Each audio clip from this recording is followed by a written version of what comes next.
मित्रांनो, थायलंडमध्ये लिफ्ट मागणं पडलं मागात, पोलिसांनीच अडवलं. तर हर हर महादेव मित्रांनो, मी आहे स्वप्नील देवडेन. मी करत आहे बारामती ते थायलंड ट्रिप. तुम्ही मागच्या व्हिडिओमध्ये पाहिलंच की आपण मुंबई एअरपोर्टला आलो होतो आणि तिथनं आपण थायलंडच्या म्हणजे बँकॉकच्या प्लेनमध्ये बसलो होतो. तर मित्रांनो, फायनली आपण नाही बँकॉकला पोचाय आलो, ढगातनं खाली आलो आणि विमान जमिनीला टेकलं.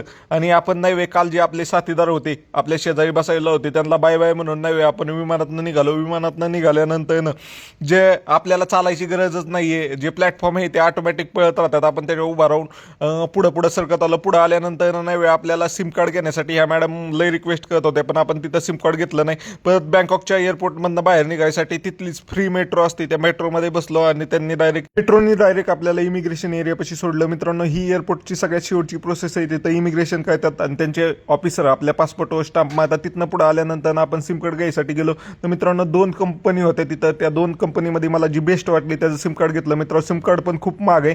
त्याची सगळी डिटेल आपल्या यूट्यूबच्या व्हिडिओमध्ये आहे. मग मित्रांनो, आपण एअरपोर्टच्या बाहेर आलो. बाहेर आल्यानंतर एका टॅक्सीवाल्याला विचारलं की मला इथं जायचं आहे, तर किती? तर त्यांनी डायरेक्ट 300 बात सांगितले. त्यामुळे मी म्हणलं एवढं काही पैसे घालवायची गरज नाही, आपण लिफ्ट मागून फिरू. तर मित्रांनो, चालत मी एअरपोर्टच्या बाहेर आलो. तिथं आल्यानंतर पहिल्या शर्यत मला एका भावाने लिफ्ट दिली आणि त्या भावाने नव्हे आपल्याला पुढं एअरपोर्टच्या बाहेर सोडतो म्हणला, पण त्यांनी मध्येच सोडलं. मग त्याला नव्हे रिक्वेस्ट केली की भाऊ बाबा मला एअरपोर्टच्या बाहेर सोड, तर मधनं मला लिफ्ट पण भेटायची नाही.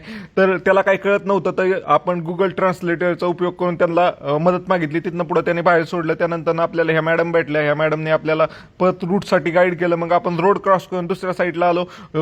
गाड्या इतक्या फास्ट चालू होत्या, तिथं लिफ्ट भेटेल असं वाटतच नव्हतं. तरी हे सर तिथं थांबले आणि ह्या सरांनी आपल्याला लिफ्ट दिली. त्यांना पण मी सांगितलं कुठं जायचं, पण त्यांना काही लई लांब जायचं नव्हतं, तर त्यांनी आपल्याला फक्त 1 किलोमीटरची लिफ्ट दिली. मित्रांनो, ती 1 किलोमीटरची लिफ्ट पण आपल्यासाठी खूप महत्वाची ठरली. तिथनं आपण नव्हे एका स्ट्रेट हायवेला पोहोचलो आणि तिथनं आपण थोडं चालल्यानंतर आपल्याला लगेच दुसरी लिफ्ट पण भेटली. त्या लिफ्टमध्ये आपण बसलो. ती टमटम होती, टेम्पो होतं, काय मला माहित नाहीये. तर त्याच्यात बसल्यानंतर आपल्याला तिथे एक मित्र भेटला. त्याने आपल्याला खूप मदत केली की बाबा बस स्टँड कसं हुडकायचं, काय कसं करायचं. त्यानंतर फायनली आपल्याला ह्यांनी 13 किलोमीटरची लिफ्ट दिली.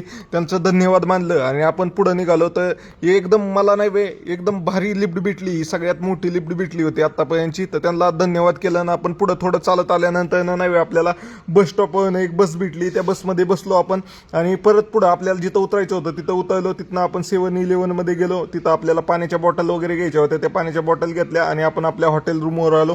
तर मित्रांनो, हॉटेल अगोदरच बुक केलं होतं, मग काही टेन्शन नव्हतं. तिथं गेलो हॉटेलवर आणि निवांत झोपलो, कारण काल रात्री मी झोपलोच नव्हतो. त्यानंतर उठल्यानंतर मित्रांनो, आपल्याला जो मावशीने डबा दिला होता मुंबईतनं, तो डबाच खाल्ला आणि तिथनं पुढं नाही आपण परत थोडा वेळ व्हिडिओ वगैरे एडिट करून आपण पुढं संध्याकाळच्या जेवणासाठी निघालो. तर मित्रांनो, तुम्हाला हा व्हिडिओ कसा वाटला कमेंट करून नक्की सांगा आणि तुम्हाला ही पूर्ण सिरीज पाहिजे असेल थायलंडची तर फॉलो नक्की करा. चला, बाय बाय.